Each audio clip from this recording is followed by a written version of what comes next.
What if Naruto got Sung Jinwoo's powers? The shinobi world had always been a place of trials, of pain, and relentless struggle. Naruto Uzumaki, once the boy ostracized by Konoha, had carried his burdens with stubborn determination. But fate, it seemed, had more in store. One fateful day, during a routine mission beyond the Land of Fire, Naruto stumbled upon an ancient artifact buried deep within a sealed temple. Its intricate carvings seemed to pulse with life, the air around it vibrating with an unfamiliar energy. When he touched it, the world shimmered, and a mysterious interface appeared in front of his eyes. Open quote, System Active Mode.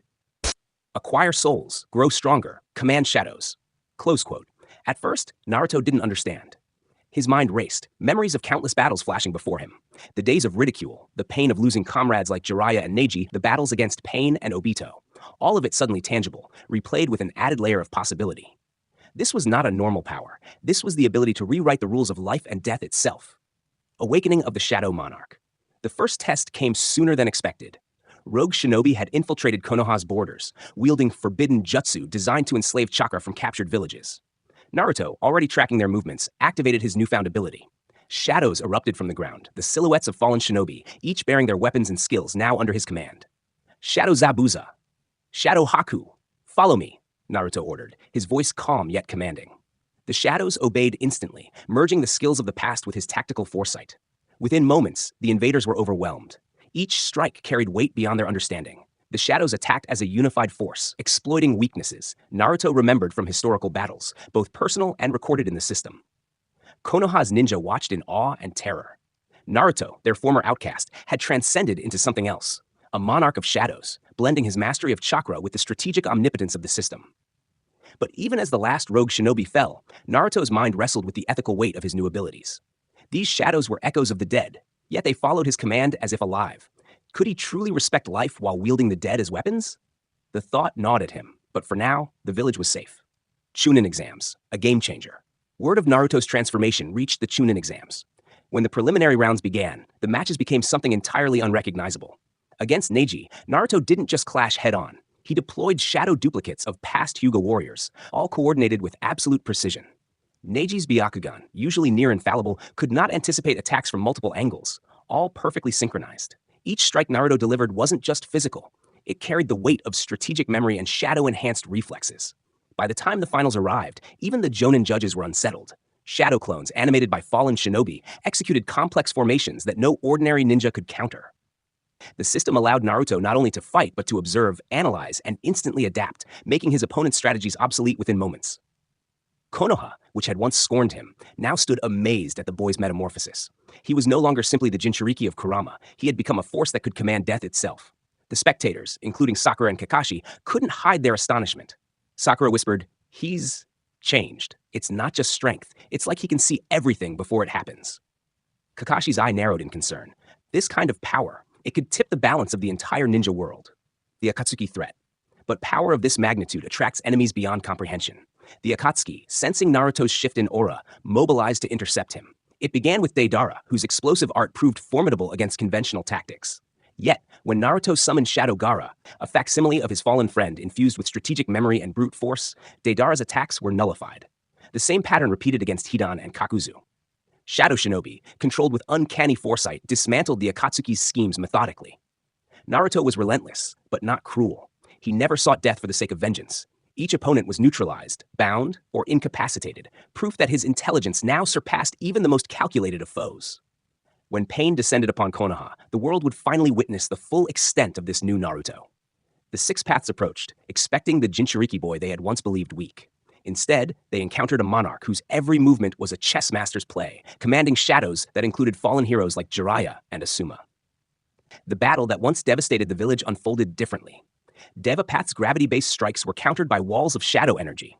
Animal Path summons clashed with shadow beasts of equal ferocity. The Human Path, who had once torn souls from bodies, now faced Naruto's army, a legion of spirits and shadows that resisted every attempt.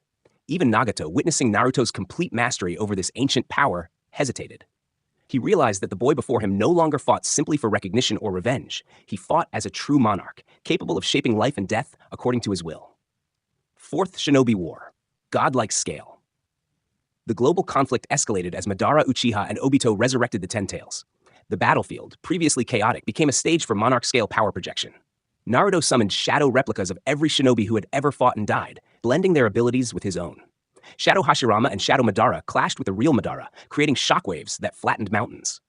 Shadow Nagato fought alongside Naruto against Obito, forming a perfect counterbalance to the Ten Tails' overwhelming force. Every fallen shinobi in history became a soldier under Naruto's command, a living testament to his absolute tactical genius. The clash of power was apocalyptic. Rivers boiled from the heat of chakra-infused shadow strikes, mountains crumbled under the weight of colossal clashes, and the sky itself was ripped open as the Ten Tails roared in fury. Even Kaguya, who warped reality and space itself, faced a new kind of threat. Naruto's shadows transcended dimensions, capable of tracking and restraining her regardless of spatial distortion. With coordinated strikes led by Shadow Rikudo Hagoromo, the Sage of Six Paths, Naruto sealed Kaguya not through raw power alone, but through strategy, foresight, and the combined might of the dead and living. But such power came at a cost. Every soul Naruto commanded reminded him of the delicate balance between life and death. He was feared, even by allies. Shadows of the dead bowed to him, silent but omnipresent. Could he ever truly live a normal life? Could the boy who once craved friendship still maintain it while wielding godlike dominion? These questions plagued him as the war ended. Konoha was safe, the world stood in awe, and yet Naruto felt a profound loneliness. He realized that ultimate power did not equate to ultimate happiness. He walked alone through the ruins of the battlefield, his shadows silently trailing him. Each step was heavy with responsibility. Could he rebuild trust? Could he live among those he now overshadowed? Even Kurama, who had been bound by power, sensed Naruto's internal conflict and whispered in his mind, "Even a god must understand humanity, Naruto. Don't forget who you are." In the aftermath, Naruto began training the next generation, using his powers not just for battle, but for mentorship. Shadow soldiers assisted in missions without endangering living shinobi. He forged alliances, strengthened villages, and even confronted political corruption within the five great nations. Naruto's journey became legendary, a perfect blend of compassion and calculated might. His army of shadows, the experience of countless battles, and the mastery of both Kurama's chakra and the Shadow Monarch system made him a figure who transcended the world of shinobi entirely. He faced new threats, trained successors, and watched the world change. But he never lost the essence of the boy who once wished only to be acknowledged. Naruto Uzumaki, Shadow Monarch, protector of life and death, had finally become the hero and guardian he was always meant to be. Years later, the shinobi world had entered an era of uneasy peace. Rumors of rogue nations and forbidden jutsu spreading beyond the great nations reached Naruto's ears.